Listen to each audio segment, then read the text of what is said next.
Hello friends. Wow. ഇന്ന് നമ്മൾ കാണാൻ പോകുന്നത് 2002 റിലീസായ ഒരു മാർവൽ ചിത്രമാണ്. പണ്ട് മാർവൽ ചിത്രം മാത്രമായിരുന്നെങ്കിലും ഇപ്പോ ഇത് MCUവിന്റെ ഒരു ഭാഗമായി കഴിഞ്ഞു. ചില സിനിമകളുടെ ഭംഗി ഒരു കാലത്തും നഷ്ടപ്പെടില്ല. എവർഗ്രീൻ മൂവീസ് എന്നൊക്കെ കേട്ടിട്ടില്ലേ? ആ കൂട്ടത്തിൽ ഒരുപാട് ചിത്രങ്ങളുണ്ട്. എൻഡ് ഗെയിം, ടൈറ്റാനിക്, അവതാർ, ആ ലിസ്റ്റ് അങ്ങനെ നീണ്ടുപോകും. പക്ഷെ എനിക്ക് ഈ കൂട്ടത്തിൽ എൻഡ് ഗെയിമിന്റെ അത്ര തന്നെ ഇഷ്ടമുള്ള ഒരു സിംഗിൾ സൂപ്പർ ഹീറോയുടെ കഥ പറയുന്ന മൂവി ഏതാണെന്ന് ചോദിച്ചാൽ അത് ടോബി മാഗ്വയറിന്റെ സ്പൈഡർമാൻ മൂവീസ് ആണ്. ഈ സിനിമ TV വന്നാൽ എന്നെ കൊണ്ട് കാണാതിരിക്കാൻ പറ്റില്ല. എത്ര കൊല്ലങ്ങൾ കഴിഞ്ഞിട്ടും ഇതിലെ സീനുകൾ മനസ്സിന്ന് പോകുന്നില്ല. സ്പൈഡർമാൻ എന്ന കഥാപാത്രത്തെ ഇത്രയും ലോകപ്രശസ്തമാക്കാൻ ടോബി മാഗ്വയറിന്റെ ഈ സ്പൈഡർമാൻ മൂവീസ് ആണ് കാരണം. അതിലേറ്റവും ആദ്യം റിലീസായ ദി സ്പൈഡർമാൻ എന്ന് പറയുന്ന ചിത്രമാണ് നമ്മൾ ഇന്ന് കാണാൻ പോകുന്നത്. അപ്പോൾ സമയം കളയാതെ നമ്മൾക്ക് കഥയിലേക്ക് കിടക്കാം. എന്റെ പേര് അമിത്, നിങ്ങൾ കണ്ടുകൊണ്ടിരിക്കുന്നത് മൂവി എക്സ്പ്ലെയിനർ.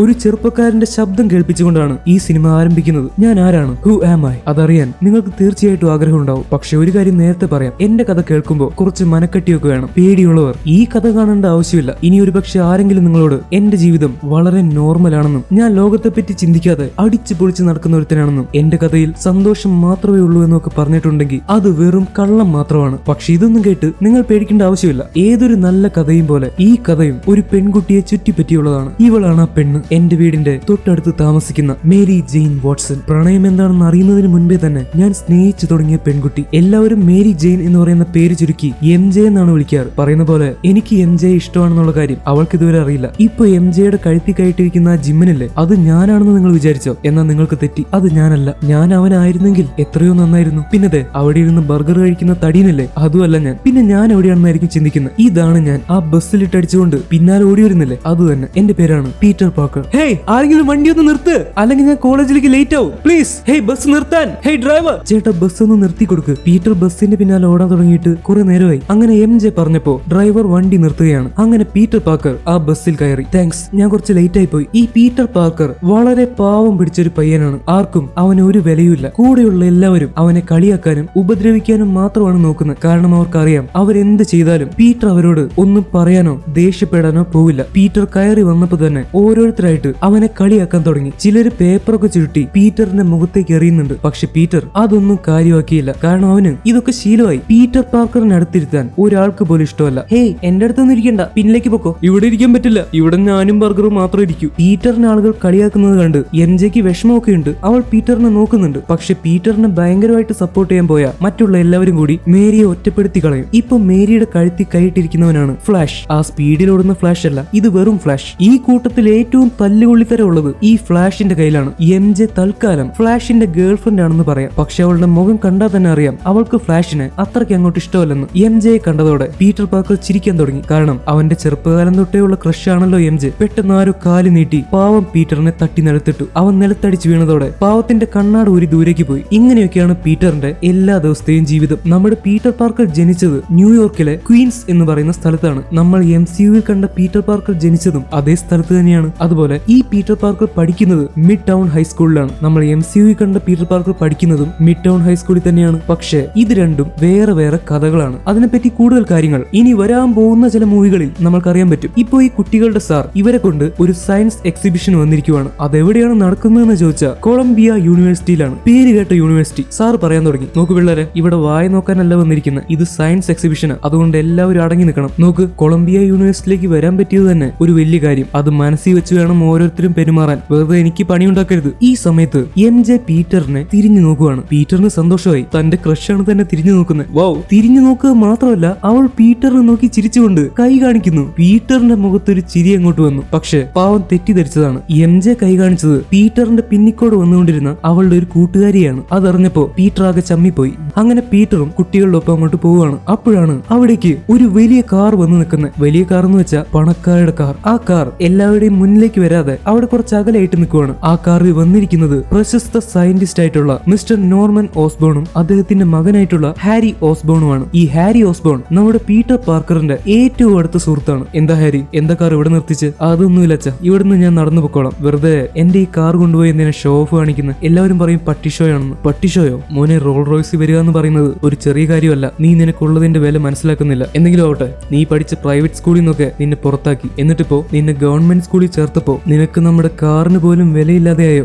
അച്ഛൻ ഞാൻ പറഞ്ഞിട്ടില്ലേ, ആ പ്രൈവറ്റ് സ്കൂളിൽ നിന്നൊക്കെ എന്നെ പുറത്താക്കിയതിന് കാരണം ഞാനല്ല. പിന്നെ നീ അല്ലാതെ വെറുതെ ആരെങ്കിലും സ്കൂളിൽ നിന്ന് പുറത്താക്കൂ? നീ ശരിക്കും പഠിക്കാൻ നോക്ക്. പിന്നെ നിനക്ക് ഇപ്പൊ കിട്ടുന്ന സൗകര്യങ്ങൾ മോശമായിട്ട് കാണേണ്ട ആവശ്യമില്ല. ഇതൊക്കെ നിന്റെ ഭാഗ്യമാണ്, അതാദ്യം മനസ്സിലാക്ക്. അങ്ങനെയൊന്നും ഇല്ല അച്ഛാ, എനിക്കെന്തോ മറ്റുള്ളവരുടെ മുന്നിൽ വലിയ ആളായിട്ട് നിൽക്കാൻ ആഗ്രഹമില്ല. എന്താ ഹാരി നീ പറയുന്നത്? ഒന്നുമില്ല, ഞാൻ പോവാണ്, എനിക്ക് സമയമായി. അങ്ങനെ പറഞ്ഞ് ഹാരി കാറിന്റെ പുറത്തേക്ക് ഇറങ്ങി. അവിടെ പീറ്റർ പാർക്കർ നിൽക്കുന്നുണ്ട്. അവർ നല്ല സുഹൃത്തുക്കളാണെന്ന് ഞാൻ പറഞ്ഞല്ലോ. ഹേയ് പീറ്റർ, നീ നേരത്തെ എത്തിയോ? Hi Harry. ആ സമയത്താണ് നോമൻ ഹാരിയുടെ ബാഗ് എടുത്തുകൊണ്ട് വരുന്നത്. ഹാരി അതെടുക്കാൻ മറന്നുപോയി. ഹേയ്, നീ ബാഗ് എടുക്കാൻ മറന്നല്ലോ ഹാരി. ഇതൊന്നും വേണ്ടേ? Sorry dad. ഓ പീറ്റർ, നീ എന്റെ അച്ഛനെ കണ്ടിട്ടില്ലല്ലോ. ഇതാണ് എന്റെ അച്ഛൻ, നോമൻ ഓസ്ബോൺ. പീറ്റർ പാർക്കർ, നിന്നെപ്പറ്റി ഹാരി പറയാറുണ്ട്, ഞാൻ ഒരുപാട് കേട്ടിട്ടുണ്ട്. ഹലോ സർ, നിങ്ങളെ കാണാൻ പറ്റിയതിൽ എനിക്ക് ഭയങ്കര സന്തോഷമുണ്ട്. എന്നോട് ഹാരി പറഞ്ഞിട്ടുണ്ട് നീ സയൻസിലൊക്കെ പുലിയാണെന്ന്. You know I'm something of a scientist myself. ഞാനൊരു ചെറിയ സയന്റിസ്റ്റ് ആണ്. ഓ എനിക്കറിയാം സർ, നിങ്ങൾ നാനോ ടെക്നോളജിയിൽ റിസർച്ച് ചെയ്യുന്നില്ലേ? അതൊക്കെ ഞാൻ വായിച്ചിട്ടുണ്ട്. Really brilliant. നിങ്ങളെ പറ്റി പറയാൻ വാക്കുകളില്ല. നിനക്കതൊക്കെ വായിച്ചിട്ട് എല്ലാം മനസ്സിലാക്കാൻ പറ്റിയോ? യെസ് സർ, എനിക്കെല്ലാം മനസ്സിലാക്കാൻ പറ്റി. മാത്രമല്ല ഞാൻ അതിനെപ്പറ്റി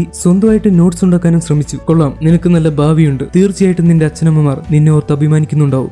സർ, ഞാൻ താമസിക്കുന്നത് എന്റെ അങ്കിളിന്റെയും ആന്റിയുടെയും കൂടെയാണ്. അവർക്ക് എന്നെ ഭയങ്കര കാര്യമാണ്. എന്തായാലും പരിചയപ്പെട്ടതിൽ ഒരുപാട് സന്തോഷമുണ്ട് പീറ്റർ. നമ്മൾക്ക് വീണ്ടും കാണാം. അങ്ങനെ പറഞ്ഞ നോർമൻ ഓസ്ബോൺ പോവുകയാണ്. അയാൾക്ക് പീറ്ററിനെ നന്നായിട്ട് ഇഷ്ടപ്പെട്ടു. അതിന്റെ ഒരു കാരണം പീറ്റർ വളരെ ഇന്റലിജന്റ് ആയിട്ടുള്ള ഒരു സ്റ്റുഡന്റ് ആണ്. അദ്ദേഹത്തിന്റെ മകനാണെങ്കിലോ, അതായത് ഹാരി ആണെങ്കിൽ അത്രയ്ക്ക് ടോപ്പർ അല്ല, ഒരുപാട് ഇന്റലിജന്റ് അല്ല. അയാൾക്ക് വേണ്ടത് നല്ല മിടുക്കനായിട്ടുള്ള ഒരു മകനെയായിരുന്നു. ഹാരി, നീ നിന്റെ അച്ഛനെ കുറ്റം പറയാറില്ലേ? ആൾ ഭയങ്കര ദേഷ്യക്കാരനാണ്, ഒരു മേർഡനാണെന്നൊക്കെ. പക്ഷെ എനിക്ക് പരിചയപ്പെട്ടിട്ട് കുഴപ്പമൊന്നും തോന്നിയില്ലല്ലോ. അതെന്താണെന്നറിയോ? നീ ഒരു ജീനിയസ് ആയതുകൊണ്ടാ. നിനക്ക് ബുദ്ധിയുണ്ട്, അതുകൊണ്ടാണ് എന്റെ അച്ഛന് നിന്നെ ഇഷ്ടപ്പെട്ടെ. നീ ഒരു മണ്ടനായിരുന്നെങ്കിൽ ആൾ നിന്നെ തിരിഞ്ഞു പോലും നോക്കില്ല. പറയാൻ പറ്റില്ല, കുറച്ചുനാൾ കഴിഞ്ഞാൽ എന്റെ അച്ഛൻ നിന്നെ ദത്തെടുക്കും. അങ്ങേർക്ക് ബുദ്ധിയുള്ളവരോട് ഭയങ്കര ഇഷ്ടമാണ്. അങ്ങനെ അവർ രണ്ടുപേരും കൂടി എക്സിബിഷൻ നടക്കുന്ന സ്ഥലത്തേക്ക് എത്തി. ഇന്ന് അവിടെ നടന്നുകൊണ്ടിരിക്കുന്നത് വിചിത്രമായിട്ടുള്ള ജീവികളുടെ ഒരു എക്സിബിഷൻ ആണ്. ഒരുപാട് പുതിയ തരം എട്ടുകാലികളെ അല്ലെങ്കിൽ സ്പൈഡേഴ്സിനെ അവിടെ കാണിക്കാൻ വേണ്ടി വെച്ചിട്ടുണ്ട്. അതിലോരോ സ്പൈഡേഴ്സിനും പ്രത്യേക തരം കഴിവുകളുണ്ട്. അവിടെയുള്ള ടീച്ചർ ഇതെല്ലാം കുട്ടികൾക്ക് പറഞ്ഞു കൊടുക്കുന്നുണ്ട്. ഈ സമയത്ത് പീറ്റർ അവിടെ ഇരിക്കുന്ന വലിയൊരു മൈക്രോസ്കോപ്പ് കാണുവാണ്. അവൻ ഹാരിയോട് പറയുന്നു, ഹാരി, ഇപ്പൊ നിലവിലുള്ളത് വെച്ച്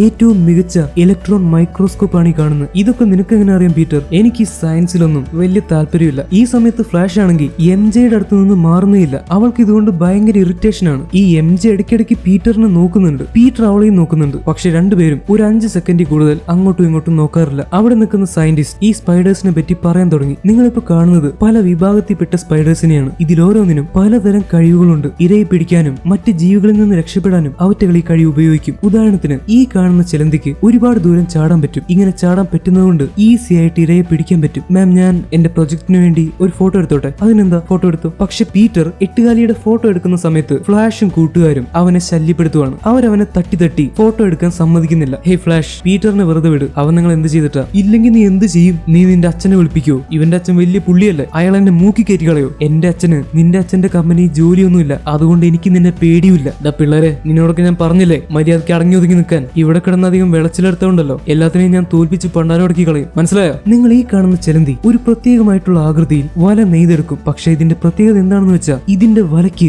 ഒരുപാട് ശക്തിയുണ്ട്. നമ്മൾ പാലങ്ങളിൽ ഉപയോഗിക്കുന്ന വയറുകളില്ലേ, ആ ബലമുള്ള സ്റ്റീൽ വയറുകളുടെ പോലെയാണ് ഈ എട്ടുകാലികളുടെ വല. രൂപത്തിൽ ചെറുതാണെന്ന് മാത്രം. ഈ എട്ടുകാലിയുടെ ചെറിയൊരു വലയുടെ നൂൽ കൊണ്ട് വലിയ ഭാരമുള്ള വസ്തുക്കൾ അത് തൂക്കി നിർത്തുന്നത് കണ്ടില്ലേ? ഇതാണ് ഈ ചിലന്തിയുടെ കഴിവ്. ഇത് മറ്റൊരു സ്പൈഡറാണ്. ഇതിന്റെ പ്രത്യേകത എന്താണെന്ന് വെച്ചാൽ അപകടങ്ങൾ വരുന്നതിന് മുൻപേ തന്നെ ഈ സ്പൈഡേഴ്സിന് അറിയാൻ പറ്റും. അതെങ്ങനെയാണെന്ന് മനസ്സിലാവുന്നില്ല. അങ്ങനെ മുൻകൂട്ടി അപകടം വരുന്നത് അറിഞ്ഞ് അതിൽ നിന്നൊക്കെ ചാടി രക്ഷപ്പെടാൻ ഈ സ്പൈഡേഴ്സിന് കഴിവുണ്ട്. നമ്മൾക്ക് കോമൺ സെൻസ് ഉണ്ട്, ജീവികൾക്ക് അതില്ല. പക്ഷെ ഈ സ്പൈഡറിന് സ്പൈഡർ സെൻസ് ഉണ്ട്. ആ സ്പൈഡർ സെൻസ് വെച്ചാണ് ഇങ്ങനെ അപകടം വരുമ്പോൾ അത് നേരത്തെ അറിയുന്നത്. മനസ്സിലായില്ലേ ഹാരി? നിനക്ക് ഈ എട്ടുകാലിയെ പറ്റി അറിയോ? ഞാൻ വായിച്ചിട്ടുണ്ട്, ഇതുപോലെയുള്ള എട്ടുകാലികൾ ശത്രുക്കൾ കാണാതിരിക്കാൻ നിറം മാറ്റി ഒളിച്ചിരിക്കും. ഇവറ്റകൾക്ക് സ്വയം നിറം മാറാനുള്ള കഴിവുണ്ട്. എന്റെ പൊന്ന് പീറ്റർ, നീ ഇതൊക്കെ നിന്നെ എന്നോട് പറയുന്നത്? എനിക്കിതൊന്നും അറിയാൻ വലിയ ആഗ്രഹമില്ല. എന്നോട് പറഞ്ഞിട്ടൊരു കാര്യവുമില്ല. നീ പഠിച്ച വലിയ അളവ് നോക്ക്. നമ്മളുടെ എം ജെ നല്ല ലുക്ക് ആയതുകൊണ്ട് സ്കൂളിലുള്ള എല്ലാവർക്കും അവളുടെ മേലൊരു കണ്ണുണ്ട്. നമ്മളുടെ ഹാരി ഓസ്ബോണിനും എം ജെയുടെ മേലൊരു കണ്ണുണ്ട്. ഇപ്പൊ ഹാരി എം ജെയെ വളയ്ക്കാൻ വേണ്ടി പോവാണ്. ഹേ പീറ്റർ, ഞാൻ എം ജെയോട് സംസാരിക്കാൻ പോവാ. ഇപ്പൊ നീ പറഞ്ഞ കാര്യങ്ങൾ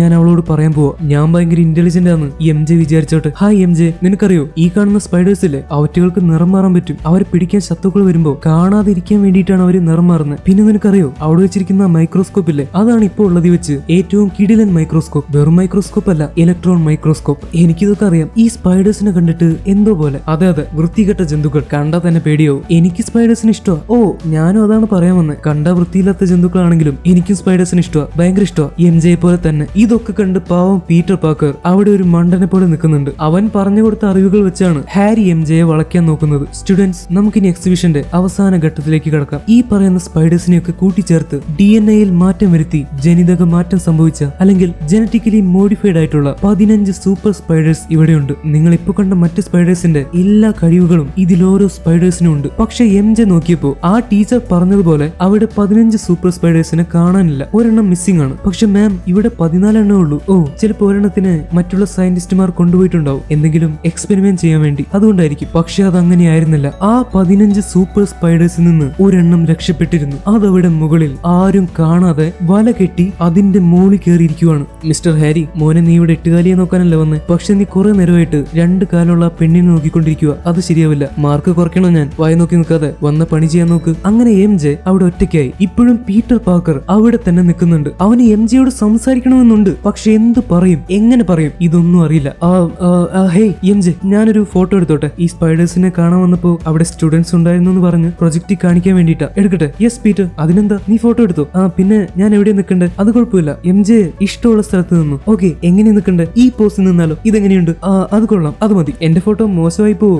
MJ, നിന്റെ ഫോട്ടോ മോശമായി പോവാനോ? അങ്ങനെ ഒരിക്കലും ഉണ്ടാവില്ല. അങ്ങനെ പറഞ്ഞ് MJ ഫോട്ടോയ്ക്ക് പോസ്റ്റ് ചെയ്യുന്നു. പീറ്റർ പാർക്കറിനാണെങ്കിൽ ഈ ഫോട്ടോഗ്രാഫി എന്ന് പറഞ്ഞാൽ ഭയങ്കര ഇഷ്ടമാണ്. അങ്ങനെ അവൻ മേരി ജെയിനിന്റെ ഓരോ ഫോട്ടോ ആയിട്ട് എടുക്കാൻ തുടങ്ങി. പീറ്റർ ഭയങ്കര സന്തോഷത്തോടെയാണ് തന്റെ ക്രഷിന്റെ ഫോട്ടോ എടുത്തുകൊണ്ടിരിക്കുന്നത്. എന്താ പീറ്റർ, ഫോട്ടോ കിട്ടിയില്ലേ? പിന്നെ അടിപൊളിയായിട്ടുണ്ട്. ശരിക്കും? തീർച്ചയായും, അതിലെന്താ സംശയം? എന്നാ പിന്നെ ഇങ്ങനെ നിൽക്കാം. വാവ്, ഇത് അടിപൊളിയായിട്ടുണ്ട്. അങ്ങനെ പറഞ്ഞുകൊണ്ട് നിൽക്കുമ്പോഴാണ് 15 എണ്ണത്തിൽ നിന്ന് രക്ഷപ്പെട്ട ആ ഒരു സൂപ്പർ സ്പൈഡർ താഴേക്ക് വലവിട്ട് തൂങ്ങി ഇറങ്ങി വരുന്നത്. അത് നേരെ വന്ന് ഇറങ്ങുന്നത് ഫോട്ടോ എടുത്തുകൊണ്ട് നിൽക്കുന്ന പീറ്റർ പാർക്കറിന്റെ കയ്യിലേക്കാണ്. അത് വളരെ ചെറിയ സ്പൈഡർ ആയതുകൊണ്ട് പീറ്ററിന് അത് കൈ വന്നിരുന്നപ്പോ അറിയാൻ സാധിച്ചില്ല. അത് പതുക്കെ പീറ്ററിന്റെ കൈത്തണ്ടയിലേക്ക് ഇഴഞ്ഞഴിഞ്ഞു വരുവാണ്. അപ്പോഴേക്കും MJയെ കൂട്ടുകാരികൾ വിളിച്ചുകൊണ്ടുപോയി. പീറ്റർ ആണെങ്കിൽ മേരിയുടെ ഫോട്ടോ എടുക്കാൻ സാധിച്ച സന്തോഷത്തിലാണ്. പക്ഷെ പെട്ടെന്നാണ് അതുണ്ടായത്. ആ സൂപ്പർ സ്പൈഡർ പീറ്ററിന്റെ കയ്യിൽ കടിക്കുവാണ്. അതിന്റെ കൂർത്ത 2 പല്ലുകളും അവന്റെ കയ്യിലേക്ക് ആഴ്ന്നിറങ്ങി. പീറ്ററിന് നന്നായിട്ട് വേദനിച്ചു. അവൻ കൈ കുടഞ്ഞപ്പോ ആ സൂപ്പർ സ്പൈഡർ നിലത്തേക്ക് തെറിച്ചു പോയി വീണു. ചുവപ്പും നീലയും നിറത്തിലുള്ള ആ സ്പൈഡർ എങ്ങോട്ടോ പോയി മറഞ്ഞു. പീറ്റർ നോക്കിയപ്പോ അവന്റെ കയ്യിൽ എട്ടുകാലി കടിച്ചതിന്റെ പാട് തെളിഞ്ഞു കാണാനുണ്ട്. അതിന്റെ 2 പല്ലുകളും അവന്റെ ഞരമ്പിലേക്ക് ആഴ്ന്നിറങ്ങി. എന്തായാലും പീറ്റർ അതത്ര കാര്യമാക്കാതെ തിരിച്ചു പോവാണ്. അങ്ങനെ എക്സിബിഷൻ കഴിഞ്ഞു. പക്ഷേ അവിടെയുള്ള TV സ്ക്രീനിൽ പീറ്ററിനെ കടിച്ച എട്ടുകാലിയെ പറ്റി കാണിക്കുന്നുണ്ട്. അതിന്റെ DNA, ആ എട്ടുകാലിയുടെ പ്രത്യേകമായിട്ടുള്ള കഴിവുകൾ, ഇതൊക്കെയാണ് അവിടെ എഴുതി കാണിച്ചുകൊണ്ടിരിക്കുന്നത്. ഈ DNA എന്ന് പറഞ്ഞാൽ നമ്മൾക്ക് എല്ലാവർക്കും ഉണ്ട്. നമ്മളുടെ പ്രത്യേകമായിട്ടുള്ള സവിശേഷതകൾ, നമ്മളുടെ മുടിയുടെ നിറം, നമ്മളുടെ ഹൈറ്റ്, നമ്മളുടെ കണ്ണിന്റെ നിറം, ഇതൊക്കെ തീരുമാനിക്കപ്പെടുന്നത് ഈ DNA വഴിയാണ്. അതുപോലെ പീറ്ററിനെ കടിച്ച സ്പൈഡറിന്റെ പ്രത്യേക കഴിവുകളാണ് അവിടെ കൊടുത്തിരിക്കുന്നത്. സീൻ ചേഞ്ച് ആവുന്നു. ഓസ്കോപ്പ് ഇൻഡസ്ട്രീസ് ആണ് കാണിക്കുന്നത്. ഈ ഓസ്കോപ്പ് ഇൻഡസ്ട്രീസിലാണ് നമ്മുടെ നോമൻ ഓസ്ബോൺ വർക്ക് ചെയ്യുന്നത്. അവിടെ എന്തൊക്കെയോ എക്സ്പെരിമെന്റ്സ് നടന്നുകൊണ്ടിരിക്കുകയാണ്. ഒരാളെ പറത്തിക്കൊണ്ടുപോകാൻ കഴിവുള്ള ഗ്ലൈഡർ വെച്ചാണ് പരീക്ഷണം നടന്നുകൊണ്ടിരിക്കുന്നത്. ഇങ്ങനെയുള്ള പുതിയ ടെക്നോളജികൾ വരികയാണെങ്കിൽ അത് രാജ്യത്തിന്റെ സുരക്ഷയ്ക്ക് വേണ്ടി ഉപയോഗിക്കാം. ഇതൊക്കെ നോക്കി വിലയിരുത്താൻ വേണ്ടി ജനറൽ സ്ലോക്കമും അങ്ങോട്ട് വന്നിട്ടുണ്ട്. അദ്ദേഹം ഓസ്കോപ്പ് ഇൻഡസ്ട്രീസിലെ ഒരു സയന്റിസ്റ്റ് ആയിട്ടുള്ള ഡോക്ടർ സ്ട്രോമിനോട് കാര്യങ്ങൾ ചോദിച്ച് മനസ്സിലാക്കുന്നു. ഒരാളെ പറത്താനും അയാൾക്ക് സ്പീഡിൽ സഞ്ചരിക്കാനും പറ്റുന്ന ഗ്ലൈഡർ ഒക്കെ ഓസ്കോപ്പ് ഇൻഡസ്ട്രീസ് നിർമ്മിച്ചു കഴിഞ്ഞു. പക്ഷേ ജനറൽ സ്ലോക്കമിന് വേണ്ടത് അതല്ല. വളരെ ശക്തിയുള്ള ഒരുപാട് കഴിവുകളുള്ള മനുഷ്യരെ ഉണ്ടാക്കിയെടുക്കാൻ പറ്റണം. ഒരു തരത്തിൽ പറഞ്ഞാൽ സൂപ്പർ സോൾജിയേഴ്സിനെ ഉണ്ടാക്കാൻ പറ്റണം. പക്ഷെ അത് ചെയ്യാൻ ഇതുവരെ ഓസ്കോപ്പ് ഇൻഡസ്ട്രീസിന് സാധിച്ചിട്ടില്ല. അതുകൊണ്ട് ജനറൽ സ്ലോക്കമിന് ഇവർ ചെയ്യുന്ന എക്സ്പെരിമെന്റ്സിനോട് വലിയ താല്പര്യമില്ല. ആ സമയത്ത് നോമൻ ഓസ്ബോൺ അങ്ങോട്ട് വരുന്നു. അവിടുത്തെ പ്രധാന സയന്റിസ്റ്റ് ആണ് മിസ്റ്റർ നോമൻ ഓസ്ബോൺ. ജനറൽ സ്ലോക്കം, നിങ്ങളെ കണ്ടതിൽ ഒരുപാട് സന്തോഷം. എന്റെ പ്രിയപ്പെട്ട എല്ലാ സയന്റിസ്റ്റുമാരും ഇന്നിവിടെ ഒത്തുകൂടിയിട്ടുണ്ട്. നമ്മുടെ എക്സ്പെരിമെന്റ്സ് ഒക്കെ മിസ്റ്റർ സ്ലോക്കമിന് ഇഷ്ടപ്പെട്ടില്ല. ഞാനിങ്ങനെ ആളെ പറത്തുന്നത് കാണാനല്ല വന്നിരിക്കുന്നത്. എനിക്കറിയേണ്ടത് മനുഷ്യരുടെ കഴിവുകൾ വർദ്ധിപ്പിക്കാനുള്ള പരീക്ഷണങ്ങൾ എവിടെ വരെ ആയെന്നാണ്. ജനറൽ സ്ലോക്കം, മനുഷ്യരുടെ കഴിവുകൾ വർദ്ധിപ്പിക്കാനുള്ള പരീക്ഷണം ഞങ്ങൾ എലികളിൽ ചെയ്തു നോക്കി. എലികളിൽ ചെയ്തപ്പോ അത് വിജയിച്ചു. ആ എലികളുടെ ശക്തി 800% ഉയർന്നു. അത് കൊള്ളാം. പക്ഷെ നിങ്ങളത് പറയാൻ തുടങ്ങിയിട്ട് കുറെ നാളായല്ലോ. ഇതിനെന്തെങ്കിലും സൈഡ് എഫക്ട്സ് ഉണ്ടോ? സൈഡ് എഫക്ട്സ് ഉണ്ട് സർ. നോ സർ, അങ്ങനെ പറയാൻ മാത്രമുള്ള സൈഡ് എഫക്ട്സ് ഒന്നും ഉണ്ടായിരുന്നില്ല. അത് വെറും ഒരു പരീക്ഷണത്തിൽ നടന്ന കാര്യമാണ്. പിന്നെ നടന്ന ഒരു എക്സ്പെരിമെന്റ്സിലും ഒരു കുഴപ്പം ഉണ്ടായിരുന്നില്ല. എല്ലാം സക്സസ്ഫുൾ ആയിരുന്നു. എന്നാലും നിങ്ങൾ സൈഡ് എഫക്ട്സ് എന്താന്ന് പറ, അതെനിക്ക് അറിയണം. സർ, സൈഡ് എഫക്ട് സംഭവിച്ച എലി ഒരുപാട് അക്രമകാരിയായി മാറി. Extremely violent. പിന്നെ അത് ഭ്രാന്ത് പിടിച്ച അവസ്ഥയിലെത്തി. അപ്പൊ പിന്നെ എന്ത് ചെയ്യും? ഇതെങ്ങനെ മനുഷ്യരുടെ മേൽ ഉപയോഗിക്കും? സർ, അത് കുഴപ്പമില്ല. അത് ടെസ്റ്റ് ചെയ്യുന്ന സമയത്ത് വന്ന് എന്തോ കുഴപ്പം കൊണ്ട് സംഭവിച്ചതാണ്. ആക്ച്വലി ഇത് മനുഷ്യരുടെ മേൽ ടെസ്റ്റ് ചെയ്യാൻ റെഡിയാണ്. ഒരു കുഴപ്പവും ഉണ്ടാവില്ല. നിങ്ങൾ കള്ളം പറയുന്ന പോലെ തോന്നുന്നു. മിസ്റ്റർ നോർമൻ ഓസ്ബോൺ, ശരിക്കുള്ള കാര്യങ്ങൾ ഡോക്ടർ സ്ട്രോം പറയും. എന്നോട് സത്യം മാത്രമേ പറയാൻ പാടുള്ളൂ. സർ, ഞങ്ങൾ വീണ്ടും ട്രൈ ചെയ്യാം. നമുക്ക് ആദ്യം മുതലേ തുടങ്ങാം. ഡോക്ടർ സ്ട്രോം, നിങ്ങൾ എന്താ പറയുന്നത്? ആദ്യം മുതൽ തുടങ്ങാനോ? അതെന്തുമാത്രം കഷ്ടപ്പാടാണെന്ന് അറിയോ? മിസ്റ്റർ ഓസ്ബോൺ, ഞാൻ എനിക്ക് പറയാനുള്ളത് പറയാം. എനിക്ക് നിങ്ങൾ ചെയ്യുന്ന ഈ കാര്യങ്ങളോട് വലിയ യോജിപ്പൊന്നുമില്ല. അതെന്നും അങ്ങനെ തന്നെയായിരുന്നു. പിന്നെ ഇത്രയും നാളും ഞാൻ നിങ്ങളെ കൊണ്ട് എന്തെങ്കിലും സാധിക്കുമോ എന്ന് അറിയാൻ വേണ്ടി കാത്തിരുന്നു. പക്ഷെ ഇത്ര കാലമായിട്ടും ഇത് മനുഷ്യരുടെ മേൽ ഉപയോഗിച്ച് നോക്കാനോ അതിന്റെ റിസൾട്ട് എന്താണെന്ന് അറിയാനോ നിങ്ങളെ കൊണ്ട് സാധിച്ചിട്ടില്ല. ക്വസ്റ്റ് എയ്റോസ്പേസ് എന്ന് പറയുന്ന കമ്പനി മറ്റുള്ള പരീക്ഷണങ്ങൾ ചെയ്യുന്നുണ്ട്. അവർ നിങ്ങളുടെ കമ്പനിയേക്കാൾ മുന്നിലെത്തിക്കഴിഞ്ഞു. അതുകൊണ്ട് നിങ്ങൾക്ക് ഞങ്ങൾ 2 ആഴ്ച സമയം തരാം. അതിനുള്ളിൽ എന്തെങ്കിലും ചെയ്ത് തെളിയിക്കാൻ സാധിച്ചിട്ടില്ലെങ്കിൽ നിങ്ങൾക്ക് ഗവൺമെന്റ് തരുന്ന പൈസ ഞാൻ നിർത്തലാക്കും. ഇങ്ങനെ പറഞ്ഞ് ജനറൽ സ്ലോക്കം പോവുകയാണ്. വളരെ ശക്തിയുള്ള മനുഷ്യരുണ്ടാക്കാൻ അത് മനുഷ്യരുടെ മേൽ ട്രൈ ചെയ്ത് നോക്കണ്ടേ? മനുഷ്യരുടെ മേൽ ട്രൈ ചെയ്യണമെങ്കിൽ ആദ്യം അത് മറ്റ് ജീവികളുടെ മേൽ പരീക്ഷിച്ച് കംപ്ലീറ്റ് സക്സസ്ഫുൾ ആവണം. പക്ഷെ മിസ്റ്റർ നോർമൻ ഓസ്ബോണിനും ഓസ്കോ കമ്പനിക്കും ഇതുവരെ അത് സാധിച്ചിട്ടില്ല. കാരണം എല്ലാ വട്ടം ടെസ്റ്റ് ചെയ്യുമ്പോഴും ഏതെങ്കിലും ഒരു ജീവിയുടെ മേലെങ്കിലും സൈഡ് എഫക്ട് കാണുകയാണ്. അങ്ങനെ സൈഡ് എഫക്ട് കണ്ടാൽ അത് മനുഷ്യരുടെ മേൽ ഉപയോഗിക്കാൻ പറ്റില്ലല്ലോ. അതാണ് പ്രശ്നം. ഇനി 2 ആഴ്ച മാത്രമേ സമയമുള്ളൂ. ഇതാണെങ്കിൽ മിസ്റ്റർ നോർമൻ ഓസ്ബോൺ ഒരുപാട് കാലമായിട്ട് വളരെ കഷ്ടപ്പെട്ടും സമയം ചെലവാക്കുകയും ചെയ്യുന്ന എക്സ്പെരിമെന്റ് ആണ്. ഇതങ്ങനെ വിട്ടുകൊടുക്കാൻ മിസ്റ്റർ ഓസ്ബോണിന് സാധിക്കില്ല. സീൻ ചേഞ്ച് ആവുന്നു. പീറ്റർ പാർക്കറിന്റെ വീടാണ് കാണിക്കുന്നത്. പീറ്റർ പറഞ്ഞതുപോലെ അവനിപ്പോ താമസിക്കുന്നത് അവന്റെ അങ്കിളായിട്ടുള്ള അങ്കിൾ ബെന്നിന്റെയും ആന്റി ആയിട്ടുള്ള ഓണ്ട് മെയ്യുടെയും കൂടെയാണ്. നിങ്ങൾക്ക് ഓർമ്മയുണ്ടാവും, നമ്മളുടെ MCUവിലെ പീറ്റർ പാർക്കറിന് ഉണ്ടായിരുന്നു ഒരു ഓണ്ട് മെയ്. പീറ്ററിന് അച്ഛനും അമ്മയും ഇല്ലാത്തതുകൊണ്ട് അങ്കിളും ആന്റിയും കൂടിയാണ് അവന്റെ കാര്യങ്ങളൊക്കെ ഇത്രയും നാൾ നോക്കിയത്. ദേ മനുഷ്യ, നിങ്ങൾ ആ ബൾബ് ഇട്ടിട്ട് സൂക്ഷിച്ചിറങ്ങാൻ നോക്ക്, ഇല്ലെങ്കിൽ നേരെ താഴെ വീഴും. ഇനി എന്ത് താഴെ വീഴാനാ ഉള്ളത്? എന്റെ പൊന്നു മെയ്, നിനക്കറിയില്ലേ 35 വർഷമായിട്ട് ഞാനൊരു കമ്പനിയിൽ ഇലക്ട്രീഷ്യനായിട്ട് വർക്ക് ചെയ്യുന്നുണ്ട്. എന്നിട്ട് ഒരു ചോദ്യവും പറച്ചിലും ഇല്ലാതെ പെട്ടെന്നൊരു ദിവസം എന്നെ പറഞ്ഞു വിട്ടു. ഇപ്പൊ ഞാൻ താഴെ വീണ അവസ്ഥയിൽ തന്നെയാ. ഈ കമ്പനികളാണെങ്കിൽ ജോലി ചെയ്യുന്നവരുടെ എണ്ണം കുറയ്ക്കാനാണ് നോക്കുന്നത്. അപ്പോ അവർക്ക് ലാഭം കൂടുമല്ലോ. വിഷമിക്കേണ്ട ബെൻ, നിങ്ങൾക്ക് എന്തായാലും വേറൊരു ജോലി കിട്ടും. നിങ്ങൾ ആ പത്രം എടുത്ത് നോക്ക്. പത്രത്തിൽ മുഴുവൻ പുതിയ പുതിയ പരസ്യങ്ങളായിരിക്കും. എനിക്കറിയാം. പക്ഷെ പ്രശ്നം എന്താന്ന് വെച്ചാ ഇതിൽ മുഴുവൻ കമ്പ്യൂട്ടറിന്റെ ജോലിയാ. Computer engineer, computer analyst, computer salesman. എന്നെ കൊണ്ട് ഈ വയസ്സാങ്കാലത്ത് ഇനി കമ്പ്യൂട്ടർ ഒന്നും പഠിക്കാൻ പറ്റില്ല. 68 വയസ്സായി, എന്നിട്ടാണോ കമ്പ്യൂട്ടർ? പിന്നെ ഞാൻ കമ്പ്യൂട്ടർ പഠിക്കാൻ പോയാൽ ഈ കുടുംബത്തിന്റെ കാര്യം ആരും നോക്കും? നിങ്ങൾ വിഷമിക്കാതെ ഇരിക്കെ, ഒരു ജോലി പോയെന്നല്ലേ ഉള്ളൂ. എനിക്കും പീറ്ററിനും നിങ്ങൾ ഒരുപാട് ഇഷ്ടമാണ്. അതെന്നും അങ്ങനെ തന്നെയായിരിക്കും. നിങ്ങളുടെ ജോലി പോയാലും ശരി, ഇല്ലെങ്കിലും ശരി. ഒന്നുമില്ലെങ്കിൽ ഇത്രയും നാള് ഞങ്ങൾ നോക്കിയതാരാ? ബെൻ തന്നെയല്ലേ? ഒരു കാലത്ത് നമുക്ക് കിടക്കാൻ വീട് പോലും ഇല്ലായിരുന്നു. അവിടെ നിന്ന് നമ്മൾ ഇവിടെയൊക്കെ എത്തിയില്ലേ ബെൻ? ഇനിയും നമ്മൾ മുന്നോട്ട് പോകും. ആ സമയത്താണ് പീറ്റർ പാർക്കർ വീട്ടിലേക്ക് വരുന്നത്. മോൻ ഇന്ന് നേരത്തെ വന്നല്ലേ? കറക്റ്റ് സമയത്തിന് തന്നെ വന്നു. ഞാൻ ഫുഡ് റെഡിയാക്കി വെച്ചിട്ടുണ്ട്, വാ വന്ന് കഴിക്കുക. എന്താ പീറ്റർ, ട്രിപ്പൊക്കെ എങ്ങനെയുണ്ടായിരുന്നു? എല്ലാ കുട്ടികളും വന്നിട്ടുണ്ടായിരുന്നില്ലേ? അങ്കിൾ, എനിക്കിപ്പോ അത്ര സുഖമില്ല, ഞാനൊന്ന് പോയി കിടക്കട്ടെ, നമുക്ക് പിന്നെ കാണാം. എന്താ പീറ്റർ ഇങ്ങനെ? എന്തെങ്കിലും കഴിച്ചിട്ട് പോ. എനിക്കിപ്പോ വേണ്ട ആൺമേ, ഞാൻ കഴിച്ചോളാം. ഇപ്പൊ ഞാനൊന്ന് കിടക്കട്ടെ. പീറ്റർ, നീ എടുത്ത ഫോട്ടോകളൊന്നും കാണിച്ചു തന്നില്ല. പിന്നെ കാണിച്ചാലും മതി. ഞാൻ എന്തായാലും കാണിച്ചു തരാം അങ്കിൾ. എനിക്കിപ്പോ കിടന്നേ പറ്റൂ. ഞാൻ കുറച്ച് കഴിഞ്ഞിട്ട് വരാം. എന്താ മേയ്, പീറ്ററിന് ഇത് എന്ത് പറ്റി? ഇന്നവൻ ആകെ ടെൻഷനിലാണല്ലോ. പീറ്ററിന് എന്ത് പറ്റിയെന്ന് അങ്കിളിനും ആന്റിക്കും മനസ്സിലായില്ല. പീറ്ററിന്റെ റൂമാണ് കാണിക്കുന്നത്. അവൻ ഷർട്ട് ഊരി. അപ്പൊ നമുക്ക് കാണാൻ പറ്റുന്നത് വളരെ മെലിഞ്ഞൊട്ടിയ അവന്റെ ശരീരമാണ്. പീറ്റർ ശരിക്കും ഇങ്ങനെ തന്നെയാണ്. അവന് പെട്ടെന്ന് ശ്വാസം കിട്ടാത്ത അവസ്ഥയായി. തല കറങ്ങാൻ തുടങ്ങി. ശരിക്കും എണീറ്റ് നിൽക്കാൻ പോലും അവന് പറ്റുന്നില്ല. പെട്ടെന്ന് അവൻ തല കറങ്ങി താഴേക്ക് വീഴുകയാണ്. ബെഡിലേക്ക് കയറി കിടക്കാനുള്ള ശക്തി പോലും പീറ്ററിന് ഇല്ലാതെയായി. അവൻ ആകെ പനി വന്ന പോലെ തണുത്ത് വിറയ്ക്കാൻ തുടങ്ങി. അതുകൊണ്ട് അവനൊരു പുതപ്പെടുത്ത് മൂടി അവിടെ കിടക്കുകയാണ്. ബെഡിലല്ല, നേരെ നിലത്ത്. അവന്റെ കയ്യിൽ എട്ടുകാലി കടിച്ച ഭാഗത്ത് ഒരു വലിയ കുമിള പോലെയായി മാറിയിട്ടുണ്ട്. ആ പാട് ഒരുപാട് അധികമായി. അതുകൊണ്ട് തന്നെയാണ് പീറ്റർ ഇപ്പോ താഴെ വീണത്. അവന്റെ ചിന്തകളിൽ മൊത്തം ഈ നെട്ടുകാലികളെ പറ്റി സയന്റിസ്റ്റ് പറഞ്ഞ കാര്യങ്ങളാണ്. എന്തായാലും അവനെ കടിച്ചത് ഒരു സാധാരണ സ്പൈഡർ അല്ല. നമ്മൾ കണ്ടതുപോലെ അതൊരുപാട് കഴിവുകളുള്ള ജനറ്റിക്കലി മോഡിഫൈഡ് ആയ ഒരു പ്രത്യേക തരം സ്പൈഡറാണ്. പീറ്റർ പാർക്കറിന്റെ ശരീരം മുഴുവൻ മാറിക്കൊണ്ടിരിക്കുകയാണ്. ആ സ്പൈഡറിന്റെ വിഷം അവന്റെ ശരീരത്തിൽ ആകെ വ്യാപിച്ചു കഴിഞ്ഞു. അവന്റെ ശരിക്കുള്ള DNA മാറി അതിൽ ആ സ്പൈഡറിന്റെ DNA കൂടിച്ചേരുകയാണ്. അങ്ങനെ മനുഷ്യന്റെ DNAയും ആ സൂപ്പർ സ്പൈഡറിന്റെ DNAയും തമ്മിൽ കൂടി കലർന്നു. ഇനി പീറ്ററിന് എന്താണ് സംഭവിക്കുക? അത് നമ്മൾക്ക് കണ്ടറിയേണ്ടി വരും. അടുത്ത സീനിൽ ഓസ്കോപ്പ് ഇൻഡസ്ട്രീസ് ആണ് കാണിക്കുന്നത്. സമയം രാത്രിയാണ്. അവിടെ ലാബിൽ വേറെ ആരും തന്നെയില്ല. മിസ്റ്റർ നോർമൻ ഓസ്ബോണും ഡോക്ടർ സ്ട്രോമും മാത്രമാണ്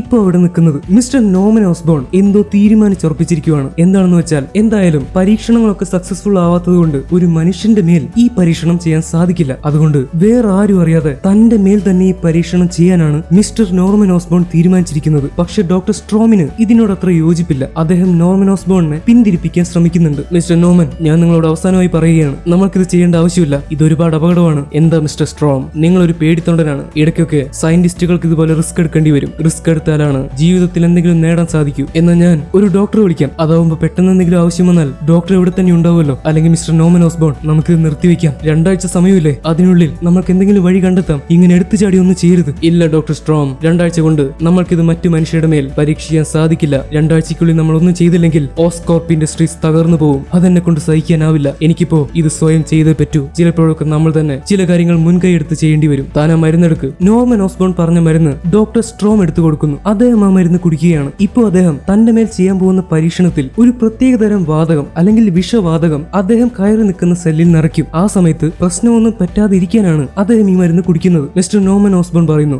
മനുഷ്യന്റെ പരിണാമം തുടങ്ങിയിട്ട് 40,000 വർഷങ്ങളായി. എന്നിട്ടും മനുഷ്യനെ കൊണ്ട് എന്തൊക്കെ ചെയ്യാൻ സാധിക്കുമെന്ന് മുഴുവനായി കണ്ടെത്താൻ നമ്മളെ കൊണ്ട് സാധിച്ചിട്ടില്ല. അദ്ദേഹം കുപ്പിയെറിഞ്ഞ് പൊട്ടിക്കുന്നു. എന്നിട്ട് ഒരു മെഷീനിൽ കിടന്ന് സ്വയം ലോക്ക് ചെയ്യുവാണ്. ഡോക്ടർ സ്ട്രോമും സഹായിക്കുന്നു. ഈ എക്സ്പെരിമെന്റിന്റെ കാര്യങ്ങളൊക്കെ കൺട്രോൾ ചെയ്യുന്നത് ഡോക്ടർ സ്ട്രോം ആണ്. അദ്ദേഹം സ്വിച്ച് അമർത്തിയതും മിസ്റ്റർ നോർമൻ ഓസ്ബോൺ ഒരു സെല്ലിന്റെ ഉള്ളിലേക്ക് കയറി പോവുകയാണ്. അങ്ങനെ എക്സ്പെരിമെന്റ് ആരംഭിച്ചു. അദ്ദേഹം നിൽക്കുന്ന സെല്ലിൽ മുഴുവൻ പച്ച നിറത്തിലുള്ള ഗ്യാസ് വന്ന് നിറയുകയാണ്. ഇപ്പോ ആ വാതകം സെല്ലിൽ മുഴുവൻ നിറഞ്ഞു കഴിഞ്ഞു. മിസ്റ്റർ നോർമൻ ഓസ്ബോണിന് ഡോക്ടർ സ്ട്രോമിനെ കാണാൻ തന്നെ പറ്റുന്നില്ല. അത്രയ്ക്ക് കട്ടിയിലാണ് ആ പച്ച വാതകം സെല്ലിന്റെ ഉള്ളിൽ നിറഞ്ഞിരിക്കുന്നത്. ഡോക്ടർ സ്ട്രോമിന് പേടിയായി. ഈ വാതകം കാരണം സെല്ലിന്റെ ഉള്ളിലുള്ള ആൾക്ക് അല്ലെങ്കിൽ മിസ്റ്റർ നോർമൻ ഓസ്ബോണിന് എന്തൊക്കെ മാറ്റങ്ങളാണ് സംഭവിക്കുന്നതെന്ന് അവിടെ സ്ക്രീനിൽ കാണാൻ പറ്റുന്നുണ്ട്. അദ്ദേഹത്തിന്റെ മൊത്തം ശക്തി തന്നെ വർദ്ധിക്കുകയാണ്. മസിലുകളുടെ കട്ടി കൂടുകയും എല്ലിന്റെ ബലം കൂടുകയും ചെയ്യുന്നു. അയാളുടെ ഹീലിംഗ് പവർ കൂടുകയാണ്. എന്തെങ്കിലും മുറിവ് പറ്റിയാൽ അത് സാധാരണയേക്കാൾ വേഗത്തിൽ ശരിയാവും. റിഫ്ലക്സസ്, ആപത്തുകളിൽ നിന്ന് പെട്ടെന്ന് ഒഴിഞ്ഞു മാറാനുള്ള കഴിവ്, ശരീരത്തിന്റെ മൊത്തം സ്പീഡും കൂടുകയാണ്. അത് മാത്രമല്ല അയാളുടെ ഇന്റലിജൻസ് അടക്കം കൂടുവാണ്. ചുരുക്കി പറഞ്ഞാൽ ഒരു സൂപ്പർ സോൾജറിനെ പോലെ തന്നെ. ഈ പറഞ്ഞ കാര്യങ്ങളൊക്കെ നടക്കുമെന്ന് വിചാരിച്ചിട്ടാണ്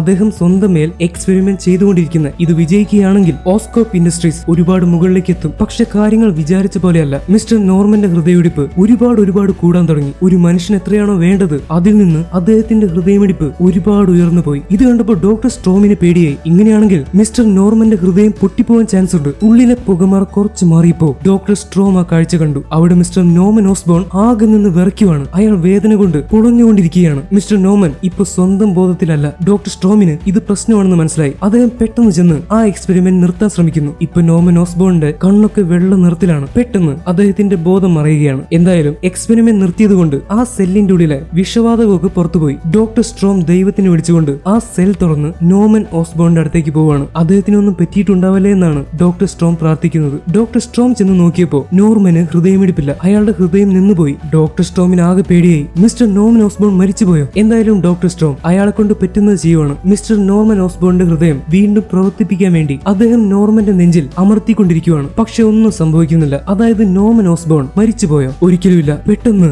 നോർമൻ ഓസ്ബോണിന്റെ ഹൃദയം വളരെ വേഗത്തിലിടിക്കാൻ തുടങ്ങി. അയാളുടെ ഹൃദയം വീണ്ടും പ്രവർത്തിക്കുന്നു. അയാൾ പെട്ടെന്ന് കണ്ണുകൾ തുറന്നു. ആരെയോ കൊല്ലാനുള്ള ദേഷ്യമുള്ളത് പോലെയാണ് അത് കാണുമ്പോൾ നമുക്ക് തോന്നുക. മിസ്റ്റർ നോർമൻ മുന്നിൽ നിൽക്കുന്ന ഡോക്ടർ സ്ട്രോമിന്റെ കഴുത്തിൽ കയറി പിടിക്കുവാണ്. ഒരുപാട് ദേഷ്യത്തോടെ നോർമൻ ഓസ്ബോൺ ഡോക്ടർ സ്ട്രോമിനെ നോക്കുന്നു. നീ എന്താ പറഞ്ഞേ? നിനക്ക് എക്സ്പെരിമെന്റ് ആദ്യം മുതൽ തുടങ്ങണമല്ലേ? അങ്ങനെ പറഞ്ഞ് നോർമൻ ഓസ്ബോൺ ഡോക്ടർ സ്ട്രോമിനെടുത്ത് ദൂരേക്ക് എറിഞ്ഞു കളയുകയാണ്. അയാൾ ചില്ല് പൊട്ടിച്ച് താഴെ ചെന്ന് വീണു. രക്ഷിക്കാൻ ശ്രമിച്ചതിന് ഇങ്ങനെ തന്നെ വേണം. ഇപ്പൊ മിസ്റ്റർ നോർമൻ ഓസ്ബോൺ സ്വന്തം ബോധത്തിലല്ല. അതൊറ്റ നോട്ടത്തിൽ തന്നെ നമ്മൾക്ക് മനസ്സിലാവും. അയാൾ ഒരു പിശാചിനെ പോലെ ശബ്ദം ഉണ്ടാക്കാൻ തുടങ്ങി. ഈ സമയത്ത് പീറ്റർ പാർക്കർ കണ്ണു തുറക്കുന്നു. അവൻ നിലത്ത് വീണ് കഴിഞ്ഞിട്ട് ഒരുപാട് സമയം കഴിഞ്ഞുപോയി. പീറ്റർ എണീക്കുമ്പോൾ അവൻ എന്തൊക്കെയോ പുതിയ കാര്യങ്ങൾ തന്റെ ശരീരത്തിൽ സംഭവിച്ചതുപോലെ തോന്നുകയാണ്. ശരീരത്തിനും മനസ്സിനും ഒക്കെ എന്തോ പുതിയൊരു എനർജി വന്നതുപോലെ. അവൻ എണീറ്റ് എപ്പോഴും വെക്കാറുള്ള കണ്ണട കയ്യിലെടുക്കുന്നു. പക്ഷെ കണ്ണട വെച്ച് നോക്കുമ്പോഴാണ് അവൻ അത്ഭുതപ്പെട്ടു പോകുന്നത്. അത്രയും നാൾ അവന് ഗ്ലാസ് ഇല്ലാതെ ഒന്നും കാണാൻ പറ്റില്ലായിരുന്നു. പക്ഷെ ഇപ്പോഴാണെങ്കിലോ ഗ്ലാസ് വെക്കുമ്പോഴാണ് ഒന്നും കാണാൻ പറ്റാത്തത്. ഗ്ലാസ് ഊരി കഴിയുമ്പോൾ എല്ലാം ക്ലിയർ ആയിട്ട് കാണാം. ഇതെങ്ങനെ സംഭവിച്ചു?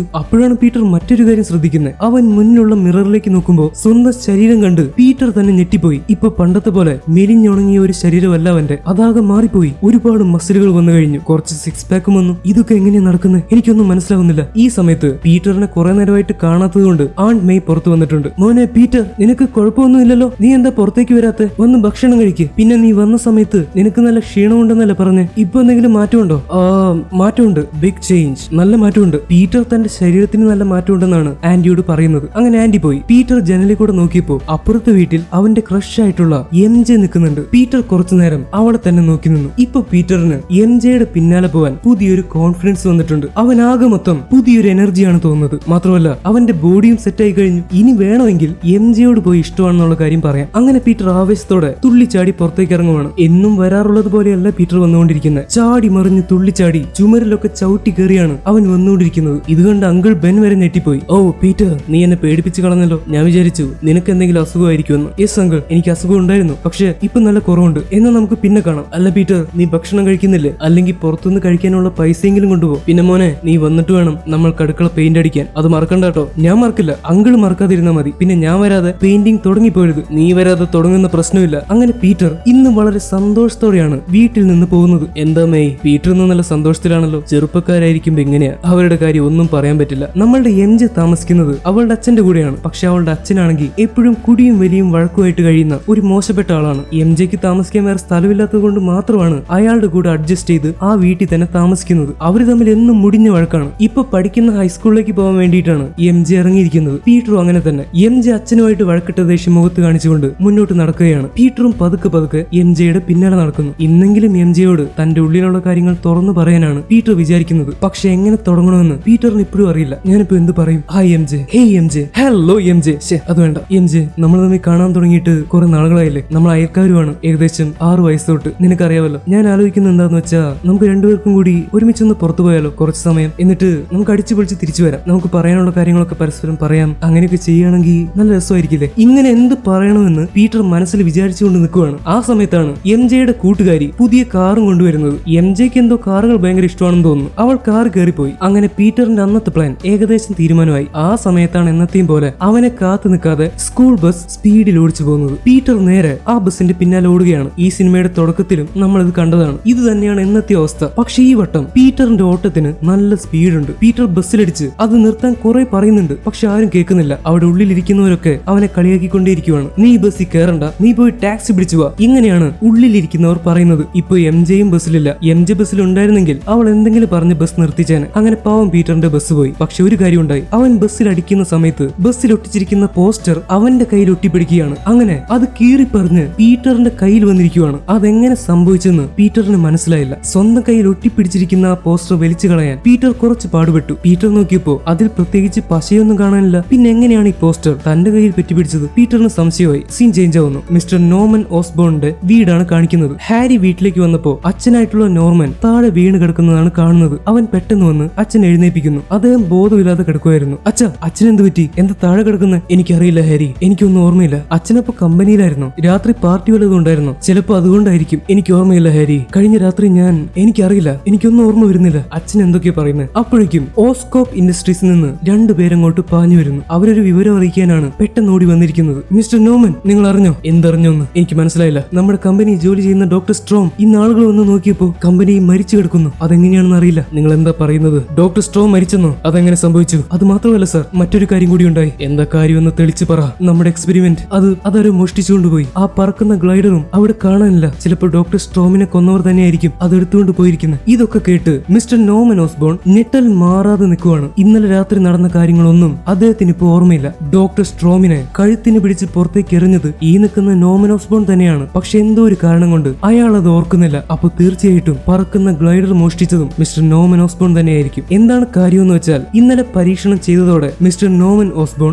ആകെ മാറിപ്പോയി. അയാൾക്ക് ഇപ്പോൾ 2 പേഴ്സണാലിറ്റി ഉണ്ട്. ഒന്ന് സാധാരണ നോമൻ ഓസ്ബോൺ, മറ്റൊന്ന് ഇന്നലെ ലാബിൽ വെച്ച് കണ്ടതുപോലെ പിശാചിനെ പോലെയുള്ള ഒരു പേഴ്സണാലിറ്റി. അയാൾ ചെയ്യുന്ന കാര്യങ്ങൾ നോമൻ ഓസ്ബോണിന് ഓർമ്മയില്ല. സീൻ ചേഞ്ച് ആവുന്നു. പീറ്ററിന്റെ സ്കൂളാണ് കാണിക്കുന്നത്. അവിടെ ലഞ്ച് ബ്രേക്കിന്റെ സമയത്ത് എല്ലാവരും ഫുഡ് കഴിച്ചുകൊണ്ടിരിക്കുകയാണ്. പീറ്ററും അവിടെ ഒറ്റയ്ക്ക് ഇരുന്ന് ഫുഡ് കഴിക്കുന്നുണ്ട്. കാരണം അവന്റെ കൂടെ ഇരുന്ന് കഴിക്കാൻ പ്രത്യേകിച്ച് കൂട്ടുകാരൊന്നുമില്ല. ആ സമയത്താണ് അവന്റെ മുന്നിൽ കൂടെ മേരി ജെയിൻ ഫുഡും പിടിച്ചുകൊണ്ട് കടന്നു വരുന്നത്. പീറ്റർ അവളിങ്ങനെ സ്റ്റൈലായിട്ട് നടന്നു പോകുന്നത് നോക്കിയിരിക്കുന്നു. പക്ഷെ MJ പോകുന്നതിന്റെ ഇടയ്ക്ക് താഴെ കിടന്നിരുന്ന ജ്യൂസിൽ ചവിട്ടി തെന്നി വീഴുകയാണ്. അവൾ നേരെ പിന്നിലോട്ട് മറിഞ്ഞു വീണു. പക്ഷെ ഇത് സംഭവിക്കുന്നതിന് 1 സെക്കൻഡ് മുന്നേ തന്നെ ഈ കാര്യം പീറ്ററിന് അറിയാൻ പറ്റി. അവൻ ചാടി എഴുന്നേറ്റ് MJയെ താങ്ങി പിടിച്ച് രക്ഷിക്കുവാണ്. മാത്രമല്ല അവളുടെ കയ്യിൽ നിന്ന് തെറിച്ചുപോയ എല്ലാ സാധനങ്ങളും താഴേക്ക് വീഴാതെ പീറ്റർ പിടിച്ചെടുക്കുവാണ്. വൗ പീറ്റർ, നീ ഇതെങ്ങനെ ചെയ്തു? Anyway thanks. ഞാനിപ്പോ വീണേനെ. താങ്ക്സ് ഒന്നും വേണ്ട, അതിനിപ്പോ എന്താ? ആ സമയത്താണ് MJ പീറ്ററിനെ ആദ്യമായിട്ട് ഏറ്റവും അടുത്ത് നിന്ന് കാണുന്നത്. അവൾ അവന്റെ കണ്ണിലേക്ക് ശ്രദ്ധിച്ചുകൊണ്ട് പറയുന്നു, പീറ്റർ, നിന്റെ കണ്ണുകൾ ശരിക്കും നീല കളറാണല്ലോ. ഞാൻ ഇപ്പോഴും ശ്രദ്ധിക്കുന്നത്. കാരണം നീ എപ്പോഴും കണ്ണട വെച്ചല്ല നടക്കാറ്. ഇന്ന് ആദ്യമായിട്ടാണ് ഞാൻ നിന്നെ കണ്ണട വെക്കാതെ കാണുന്നത്. തന്റെ ക്രഷ് ആയിട്ടുള്ള MJ തന്റെ മുന്നിൽ നിന്ന് തന്നെ പറ്റി ഇങ്ങനെ പറയുന്ന കേട്ട് പീറ്ററിന് ശരിക്കും നാണം വന്നു. അവൻ ഇങ്ങനെ ചിരിക്കാൻ തുടങ്ങി. അപ്പൊ പിന്നെ കാണാമെന്ന് പറഞ്ഞ് MJ അവിടുന്ന് പോകുന്നു. പീറ്ററിന് അത്ഭുതമായി. തന്നെ കൊണ്ട് എങ്ങനെയാണ് ചെയ്യാൻ സാധിച്ചത്? എങ്ങനെയാണ് തനിക്ക് ഈ സ്പീഡ് കിട്ടിയത്? MJ വീഴാൻ പോകുന്ന കാര്യം തനിക്ക് എങ്ങനെ നേരത്തെ അറിയാൻ പറ്റി? അതൊന്നും പീറ്ററിന് മനസ്സിലായില്ല. അങ്ങനെ പീറ്റർ വീണ്ടും ഫുഡ് കഴിക്കാനിരിക്കുകയാണ്. പക്ഷെ അപ്പോഴാണ് പീറ്റർ ശ്രദ്ധിക്കുന്നത് അവിടെ ഇരിക്കുന്ന ഫോർക്ക് അവന്റെ കയ്യിൽ ഒട്ടിപ്പിടിച്ചു നിൽക്കുന്നു. ഇതെങ്ങനെ സ്പൂൺ തന്റെ കയ്യിൽ ഒട്ടിപ്പിടിച്ചു? പശയൊന്നും ഉണ്ടായിരുന്നില്ലല്ലോ. പീറ്ററിന് മനസ്സിലായില്ല. പെട്ടെന്ന് ആരും ശ്രദ്ധിക്കാതിരിക്കാൻ വേണ്ടി അവൻ കയ്യിൽ നിന്ന് അതെടുത്ത് മാറ്റി വെക്കുകയാണ്. പക്ഷെ അപ്പോഴാണ് ശ്രദ്ധിക്കുന്നത് അവന്റെ കൈഭാഗത്തെ ഡ്രസ്സിന്റെ ഉൾവശത്ത് നിന്ന് വല പോലെ എന്തോ പുറത്തേക്ക് വരുന്നുണ്ട്. ഇതിപ്പോ എന്താ സംഭവം? പീറ്ററിന് പേടിയാവാൻ തുടങ്ങി. ഒന്നാമത് അവന് ചീത്തപ്പേരാണ്. ആരും അവനെ കൂടെ കൂട്ടാറുമില്ല. ഇനി ഇതെങ്ങനെ കണ്ടാൽ പീറ്റർ ആ ഫോർക്ക് വലിച്ചെടുത്തതും അവന്റെ കയ്യിലെ വല അതിന്റെ ഒപ്പം നീണ്ടു വരാൻ തുടങ്ങി. പെട്ടെന്ന് പീറ്റർ കൈ ഒന്ന് ഉരുട്ടി നോക്കി. എന്താ സംഭവിച്ചതെന്ന് അറിയില്ല. അവന്റെ കയ്യിൽ നിന്ന് വല പോയി നേരെ മുന്നിലെ ടേബിളിൽ ഇരിക്കുന്ന ഭക്ഷണത്തിൽ ചെന്ന് ഒട്ടിപ്പിടിക്കുവാണ്. ആരും കാണാതിരിക്കാൻ വേണ്ടി പീറ്റർ പെട്ടെന്ന് കൈ പിന്നിലേക്ക് വലിച്ചു. പക്ഷെ അവന്റെ കയ്യിലുള്ള വല കാരണം ആ ഫുഡ് നേരെ പിന്നിലേക്ക് പോയി ബാക്കിലിരിക്കുന്ന ഫ്ലാഷിന്റെ മേൽ കൊള്ളുവാണ്. ഫ്ലാഷിനെ പറ്റി അറിയാമല്ലോ, അവൻ ഫുഡ് കഴിക്കുന്നതിന്റെ ഇടയ്ക്കും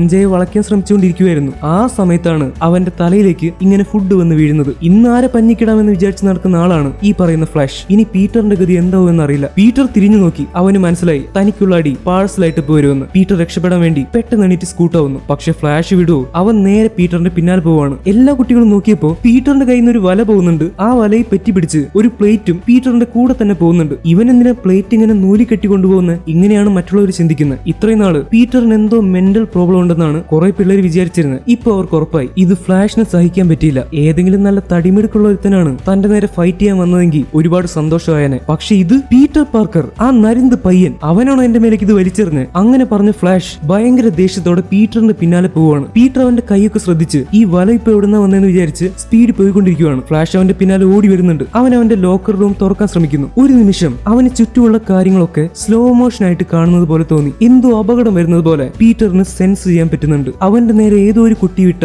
പേപ്പർ റോക്കറ്റ് വരുന്നതും അതിന്റെ ശബ്ദവും വേഗതയും, അവിടെ അടുത്ത് പറക്കുന്ന ഈച്ചയുടെ മൂളലും അതിന്റെ ചിറകടിക്കുന്ന ശബ്ദവും, ആരോ സ്ട്രോയിൽ നിന്ന് ഊതിവിട്ട ചെറിയ കുമിളകളുടെ ശബ്ദം പോലും പീറ്ററിന് അറിയാൻ പറ്റുന്നുണ്ട്. അത് മാത്രമല്ല തന്റെ തലയുടെ പിന്നിലേക്ക് ശക്തിയിൽ എന്തോ വരുന്നതായിട്ടും പീറ്ററിന് തോന്നുന്നു. അവൻ തല പെട്ടെന്ന് മാറ്റുകയാണ്. പീറ്ററിന് തോന്നിയത് വെറുതെ ആയിരുന്നില്ല, അത് ഫ്ലാഷിന്റെ ഉരുക്ക് പോലെയുള്ള കൈയായിരുന്നു. പീറ്റർ മാറിയില്ലെങ്കിൽ അവന്റെ അവസ്ഥ വളരെ മോശമായാണ്. എന്തായാലും ഫൈറ്റ് നടക്കുന്നത് കണ്ട് ആളുകളൊക്കെ ഓടിക്കൂടി. അത് പിന്നെ അങ്ങനെയാണല്ലോ, രണ്ടുപേര് ഇടികൂടുന്നത് കണ്ട അത് കണ്ടു നിൽക്കാൻ എല്ലാവർക്കും ഇഷ്ടമാണ്. പീറ്റർ, നീ എന്താ നേരത്തെ കാണിച്ചേ? നീ എന്റെ തലയിലേക്ക് ഫുഡ് എടുത്തെറിഞ്ഞു. നീ വേറെ ഏതവന്റെ തലയിലേക്ക് വേണമെങ്കിലും ഫുഡ് എടുത്തെറിഞ്ഞോ, പക്ഷെ നീ എന്റെ തലയിലേക്ക് ഫുഡ് എടുത്തെറിഞ്ഞല്ലേ, ഈ ഫ്ലാഷിന്റെ തലയിലേക്ക്. ആ സമയത്ത് MJ പീറ്ററിനെ രക്ഷിക്കാൻ ശ്രമിക്കുന്നുണ്ട്. എന്താ ഫ്ലാഷ് വിട്ടുകളാ, അത് പീറ്ററിന് അറിയാതെ പറ്റിയതായിരിക്കും. അവൻ അങ്ങനെയൊന്നും ചെയ്യാറില്ല. ആണല്ലേ? എന്നാ എനിക്കും അറിയാതെ ഒരു കാര്യം പറ്റാൻ പോവാണ്. ഞാൻ അറിയാതെ എന്റെ കൈ കൊണ്ട് എന്റെ പല്ലടിച്ച് താഴെ ഇടാൻ പോവാ. അതെങ്ങനെയുണ്ടാവും? റെഡി ആയിക്കോ പീറ്റർ. ഇനി 2 ആഴ്ചത്തേക്ക് നിനക്ക് എണീറ്റ് നടക്കാൻ പറ്റില്ല. കം ഓൺ ഫ്ലാഷ്, ഒന്ന് നിർത്ത്. നോക്കൂ ഫ്ലാഷ്, എനിക്ക് നിന്നോട് ഫൈറ്റ് ചെയ്യാൻ താല്പര്യമില്ല. ആഹാ, നിനക്ക് എന്നോട് ഫൈറ്റ് ചെയ്യാൻ താല്പര്യമില്ല അല്ലേ? എനിക്ക് പോലും എന്നോട് ഫൈറ്റ് ചെയ്യാൻ പേടിയാ. എടാ മോനെ, നീ ചെയ്തതിന് നിന്നെ ഞാനിന്ന് പഞ്ഞി കിട്ടിട്ട് പോകും. ഫ്ലാഷിന്റെ കൂട്ടുകാരൊക്കെ പീറ്ററിന് ഇടിച്ച് പഞ്ഞിക്കിടാൻ വേണ്ടി കമോണ്ടർ ഫ്ലാഷ് എന്ന് പറഞ്ഞ് അവനെ പിരികേറ്റിക്കൊണ്ടേയിരിക്കുവാണ്. ഇതൊക്കെ കേട്ടപ്പോ ഫ്ലാഷിന് ആവേശമായി. MJയുടെ മുന്നിൽ തന്റെ ശക്തി കാണിക്കാൻ കിട്ടുന്ന അവസരമാണ്. അതങ്ങനെ വെറുതെ കളയാൻ പറ്റില്ലല്ലോ. മാത്രമല്ല താൻ ഫൈറ്റ് ചെയ്യാൻ പോകുന്നത് പീറ്റർ പാർക്കർ എന്ന് പറയുന്ന ഒരു നരിന്ത് പയ്യന്റെ കൂടെ. അവനെ കൊണ്ട് തന്നെ ഒന്നും ചെയ്യാൻ പറ്റില്ലെന്ന് ഫ്ലാഷിന് നന്നായിട്ട് അറിയാം. ഇനി എന്ത് സംഭവിക്കും അതറിയാൻ വേണ്ടി കാത്തിരിക്കുക. എന്ത് സംഭവിക്കുമെന്നൊക്കെ അറിയാത്തവരായിട്ട് ആരും ഉണ്ടാവില്ല. എന്നാലും കാത്തിരിക്കുക. So once again it's me Amit signing out.